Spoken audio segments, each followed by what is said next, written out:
Sinisikap po ng mga residente ng Aurora na bumangon mula sa kalamidad. At makibalita po tayo sa live report ni Victoria Tulad. Ukol po dyan. Victoria? Igan Connie, narito tayo ngayon sa Barangay Poblacion, Zone 1, dito sa Dinalungan, Aurora na isinailalim na nga sa State of Calamity. Nandito tayo mismo sa kanilang covered court. Noong Lunes nga pagkatapos ng delubyo ay nagulat na lamang yung mga residente sa laki ng pinsala na idinulot ng bagyong Labuyo sa kanilang covered court.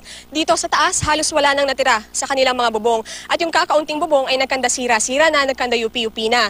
Yung mga tinangay na bubong ng bagyong Labuyo, natagpuan na lamang ng mga residente sa kalsada, nakasabit din sa mga katabing puno. At isa rin dun sa mga bubong na parang pinaglaruan lang nung malakas na hangin ng bagyong Labuyo ay ang isang ito.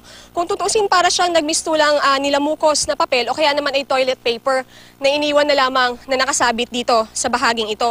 Pero ang isa pa sa talagang napinsala dito sa covered court ay ang bahaging ito ng covered court kung saan nga makikita ninyo na hindi na kinaya ng mga bakal yung napakalakas na hangin at bumigay na. Maging yung mga pundasyon ay nagkanda sira-sira na at ayon nga sa lokal na pamahalaan, kailangan nila itong ayusin agaran dahil nga baka may madaganan pa o may masaktan dahil dito. Ayon din sa lokal na pamahalaan, Igan Connie, ay nasa 75 million pesos na ang halaga ng mga nasirang ari-arian dito pa lang sa Dinalungan sa Aurora. Kaya naman umaapela rin sila ng tulong mula sa national at provincial government, lalo na pagdating sa ayos ng kanilang mga infrastruktura at pati yung kanilang mga kalsada dahil nga kabi-kabila yung mga poste at yung mga puno na nagtumbahan. At ngayon, wala pang kuryente dito sa Dinalungan. At yan muna ang latest mula rito sa Aurora. Balik sa inyo, Igan, Connie.